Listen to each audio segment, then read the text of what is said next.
quel a été l'impact de la Deuxième Guerre mondiale sur le droit international? Mais la Deuxième Guerre mondiale, ça a un impact majeur, en fait. Premièrement, c'est la naissance, suite à la Deuxième Guerre mondiale, c'est la naissance des Nations unies, donc l'Organisation des Nations unies, dont le principe premier, en tout cas, un des principes fondamentaux, c'est l'interdiction d'utiliser la force armée par un État contre un autre État. Donc, on s'abstient de s'ingérer dans les affaires internes, on respecte la souveraineté et on n'utilise plus la force armée. Bon, c'était un petit peu vrai avant, mais c'est encore plus clair avec la Charte des Nations unies. Donc là, si on regarde en Ukraine, le premier principe fondateur qui a été violé, c'est évidemment l'agression armée par la Russie contre l'Ukraine en violation de ce principe-là premier de la Charte des Nations unies. Puis ensuite, après la Deuxième Guerre mondiale, évidemment, suite à l'Holocauste, l'horreur des camps de concentration, des civils massacrés, on crée un tribunal international, le tribunal de Nuremberg, qui, pour la première fois, va juger en droit, donc va juger aux criminels des individus qui sont responsables des pires crimes. Donc, le crime d'agression dont je viens de parler, le crime de génocide, crime contre l'humanité, crime de guerre. Et donc, pour la première fois, si on veut, le droit international va s'intéresser non pas aux États, parce que d'habitude, c'est ça que le droit international fait. Hein, il règle la façon dont les États fonctionnent, où on a le droit d'envoyer nos bateaux sur la mer, etc., les contrats commerciaux.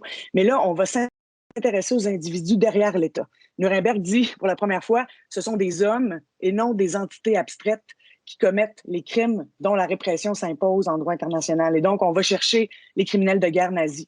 Et donc, suite à ça, il y a le développement de ce qu'on appelle maintenant le droit international pénal. Donc, on a les 4 grands crimes internationaux, agression, génocide, crime contre l'humanité, crime de guerre. Et lorsque des individus sont responsables de la commission de ces crimes-là, eh bien maintenant, on a un droit qui interdit ces crimes-là, mais aussi des institutions. Maintenant, c'est la Cour pénale internationale, il y en a eu d'autres avant, qui vont se charger de poursuivre les individus, éventuellement de les envoyer en prison après un procès juste et équitable pour la commission de ces atrocités-là. On emploie actuellement beaucoup l'expression crime de guerre en lien avec ce qui se passe en Ukraine. Qu'est-ce qu'un crime de guerre et comment le situer par rapport au crime contre la paix, au crime contre l'humanité?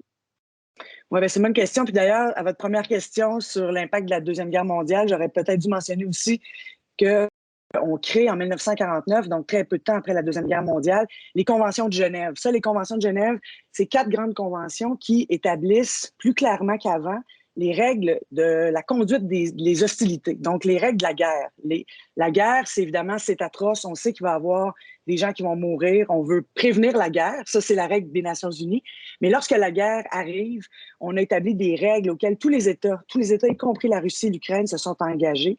Des règles qui vont viser à protéger ceux qui ne participent pas aux hostilités, donc les civils, ou qui ne participent plus aux hostilités. Par exemple, des combattants, des soldats qui ont été blessés sur le terrain, etc. Donc, on vise à protéger les non-combattants, y compris les civils. Puis, on vise aussi à diminuer les effets néfastes de la guerre. Donc, c'est là où on va interdire, par exemple, la commission de l'utilisation de certaines armes qui n'ont pas comme objectif de faire avancer juste les objectifs militaires, mais qui ont davantage objectif pour blesser, mutilés, etc. Donc, les lois de la guerre dont je viens de parler en 1949, les conventions de Genève, ça a été développé après. Quand on viole ces règles-là, ça devient un crime de guerre. Donc, les règles de base là, sont très simples à comprendre. Puis ensuite, il y a plein de petites nuances, mais en gros, la distinction entre les civils et les combattants. Donc, on peut utiliser nos armes pour tuer des combattants ennemis. Ça, c'est partie malheureusement de la guerre, mais on doit en tout temps distinguer la population civile. Donc, on ne peut pas tuer les civils. Ce qu'on a vu à Boutcha, par exemple, avec des massacres de civils. Évidemment, c'est clairement un crime de guerre si on démontre les faits. On protège aussi les hôpitaux, les écoles. Donc là, encore une fois, on voit des attaques directement contre des objets civils et ça, c'est clairement en violation des lois de la guerre. D'autres règles, donc je parlais tantôt, par exemple, les armes. Donc, c'est le principe de base, là, puis après ça, il y a des petits principes plus spécifiques, mais en gros, on ne doit pas utiliser des armes qui, justement, ne peuvent pas faire la distinction entre les civils et les combattants. Donc, imaginons qu'on largue une bombe qu'on appelle la sous-munition. Une bombe à sous-munition, c'est une bombe qui explose dans le ciel et qui envoie plein de petits projectiles un peu partout. Mais ces projectiles-là, ils ne peuvent pas savoir s'ils visent un civil ou s'ils visent un combattant. Et donc, ces armes-là sont interdites. Donc, toutes les armes qui ne permettent pas de viser directement des objectifs militaires, mais qui peuvent viser des civils, sont interdites. Et aussi les armes qui causent ce qu'on appelle des souffrances inutiles ou des maux superflus, je le disais tantôt. Donc, des armes qui causent l'aveuglement, par exemple, les armes chimiques, les armes biologiques. Tout ça, c'est interdit parce que ça ne fait pas la distinction entre les civils et les combattants, mais aussi parce que même pour les combattants, ça crée des souffrances inutiles. Donc, tout ça, là, c'est des crimes de guerre. Attaquer des civils, utiliser la famine, par exemple, contre une population civile, ce qu'on a vu à Mariupol, par exemple, ce serait un crime de guerre. Évidemment, la torture, les violences sexuelles. Donc, c'est des règles qui encadrent la guerre. Si vous avez vu peut-être La guerre des Tucs, le film fameux, qui a été repris d'ailleurs, mais il y a une phrase là-dedans qui est un peu devenue culte, qui dit « la guerre, c'est pas une raison pour se faire mal ». Bien, c'est ça le droit de la guerre, c'est limiter les effets de la guerre. Et donc, quand on fait des violations de ces règles-là, bien, ça devient des crimes de guerre. Puis un crime de guerre, bien, ça entraîne la responsabilité individuelle de ceux qui ont commis le geste ou ceux qui l'ont organisé, ordonné, orchestré. Donc, ça peut aller du simple soldat qui a largué une bombe contre un hôpital jusqu'au commandant, jusqu'éventuellement au chef des armées, qui dans ce cas-ci serait M. Poutine. Et donc, on tient des individus responsables pour les violations des règles les plus fondamentales de la conduite des hostilités. Vous nous avez parlé du tribunal de Nuremberg, de la Convention ou des conventions de Genève. Est-ce que depuis les années 40, on est aujourd'hui en 2022, le droit international pénal a évolué? Ah oui, beaucoup. Donc là, on a parlé des crimes de guerre, puis on parlait de Nuremberg. Donc là, évidemment, c'est le premier tribunal. Ensuite, il y a eu la guerre froide. Pendant ce temps-là, il ne s'est pas passé beaucoup de choses. C'est-à-dire qu'on a développé le droit. Bon, il y avait des discussions à l'ONU. Puis là, on a développé le droit sur le génocide. Tantôt, j'ai parlé des crimes de guerre. Un génocide, la différence, c'est qu'on commet des meurtres, des attaques contre les personnes, par exemple des viols, etc., mais avec une intention de détruire le groupe. Donc, on a développé ça depuis Nuremberg énormément. Les crimes contre l'humanité, dans votre première question, là, je n'ai pas tout à fait répondu. Je vais en profiter pour le faire. Les crimes de guerre, ça se déroule vraiment dans un conflit armé. Un crime contre l'humanité, c'est né à Nuremberg, ça a été développé énormément. C'est des crimes, des meurtres, des tortures, des violences sexuelles. C'est un peu les mêmes gestes, un petit peu différents, mais qui sont commis dans le contexte d'une attaque systématique ou généralisée contre une population civile. Donc, c'est vraiment des qualifications différentes. Les crimes de guerre, ça se passe dans un conflit armé. Puis ensuite, si on voit qu'il y a une attaque contre la population civile de façon générale, bien, plusieurs crimes vont pouvoir être qualifiés comme ça. Les crimes contre la paix, maintenant, c'est les crimes d'agression, c'est la même chose. Et donc, ça aussi, ça s'est développé. Donc, il y a les crimes qui ont été développés beaucoup, mais les tribunaux. Donc, il y a eu Nuremberg. Ensuite, guerre froide, il y a une période où il ne s'est pas passé grand-chose. Hein. Les deux blocs s'opposaient et il n'y avait rien, beaucoup de choses qui pouvaient être disons, obtenues par consensus aux Nations unies. Et là arrivent les conflits en ex-Yougoslavie, dans le milieu des années 90, en ex-Yougoslavie et au Rwanda, le génocide contre les Tutsis au Rwanda. Et la communauté internationale, fait peut-être pas grand-chose pour prévenir les violations et les atrocités qui sont commises, mais crée en 1993 le tribunal pénal pour l'ex-Yougoslavie et en 1994 le tribunal pénal pour le Rwanda, qui sont chargés, comme je le disais tantôt, de juger ceux qui ont commis des crimes de guerre, crimes contre l'humanité, génocide, etc.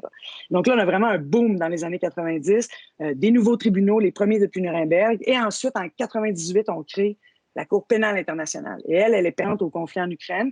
La différence, c'est que la Cour pénale internationale, c'est un tribunal permanent. C'est un tribunal qui va s'occuper de plein de situations dans le monde, alors que, par exemple, le tribunal pour le Rwanda s'occupait du Rwanda. Là, on a un tribunal qui aurait potentiellement compétence sur beaucoup d'États. Il y a des limites, là. Je ne sais pas si on aura le temps d'en parler, mais essentiellement, une Cour pénale qui peut intervenir, enquêter lorsque les crimes se passent et tenir responsable des gens. Donc, depuis la Deuxième Guerre mondiale, on a vu une évolution majeure, tant sur la compréhension qu'on a des 4 grands crimes. C'est quoi un génocide? C'est quoi des crimes contre l'humanité? Il y a des tribunaux qui ont fait de la jurisprudence. On a poursuivi des anciens dictateurs, des anciens commandants d'armée, etc. Et aussi sur les tribunaux. Donc là, maintenant, on a de façon permanente une Cour pénale internationale qui est responsable de juger, responsable de génocide, de crimes de guerre et de crimes contre l'humanité. Quelles balises du droit international sont employées pour réglementer l'usage possible d'armes biologiques, nucléaires, chimiques? Je vous dirais que les règles sont... À la fois, il y a le principe général dont on a parlé tantôt. Hein. Je vous le rappelle, là, les armes, ce n'est pas toutes les armes qui peuvent être utilisées. Il faut qu'elles respectent 2 grands principes, si on veut le mettre simplement. Un, il faut que les armes soient capables de faire la distinction entre les civils et les combattants. Ça, c'est les règles générales, hein, pas besoin de rien d'autre. Donc, pensez aux armes nucléaires, par exemple. Est-ce que, à votre avis, larguer une bombe nucléaire sur un endroit avec la radiation qu'on connaît, les effets vastes, est-ce que ça peut distinguer entre les civils et les combattants? La réponse, c'est non. Donc, déjà, les armes, par exemple, chimiques, qui transmettent des agents chimiques un peu partout, ils ne sont pas capables de faire la distinction. Donc, ces armes-là violent les règles fondamentales sur les armes, les premières règles. Donc, la règle de distinction, puis la règle des souffrances inutiles dont je parlais tantôt. Donc, même si on pouvait dire qu'une arme nucléaire utilisée bien spécifiquement dans une zone où il y a juste des combattants, on pourrait argumenter que ça fait la distinction entre les civils parce qu'il n'y a pas de civils dans une région donnée, par exemple, mais les effets sur les combattants, avec ce qu'on sait des conséquences sur la santé, évidemment, sur la vie, est-ce que ça respecterait le grand principe-là général d'interdiction d'utiliser des armes qui causent des maux superflus, MAUX, des maux superflus. Moi, je dis beaucoup de mots superflus présentement, mais donc des maux superflus, MAUX, ou des souffrances inutiles? Probablement pas. Donc, puis en plus de ça, on a des conventions spécifiques, donc des conventions sur les armes chimiques, sur les armes biologiques. Les armes nucléaires, c'est plus compliqué, il y en a, mais disons que ça dépend, les grandes puissances nucléaires les ont pas ratifiées. Mais donc, les mines antipersonnelles, hein, il y a d'autres armes, on a parlé.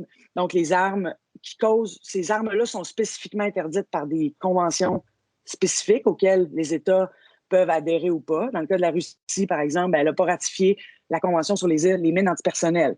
Mais elle a ratifié une autre convention sur les armes classiques qui demande que les mines antipersonnelles puissent être auto-détonnées. C'est-à-dire qu'une fois qu'elles n'ont pas été détonnées, on puisse avoir un mécanisme qui empêche leur explosion à un moment imprévu. Bon, je vous donne tous ces exemples-là pour vous dire qu'il y a des règles spécifiques qui interdisent les armes, mais de toute façon, ces armes-là, il faut les regarder dans les grandes règles sur les armes. Est-ce qu'elles sont capables de faire la distinction entre les civils et les combattants, ou est-ce qu'elles vont causer des souffrances inutiles? Et si la réponse est non, elles sont tout simplement interdites et leur utilisation constitue une violation des règles de la guerre et un crime de guerre.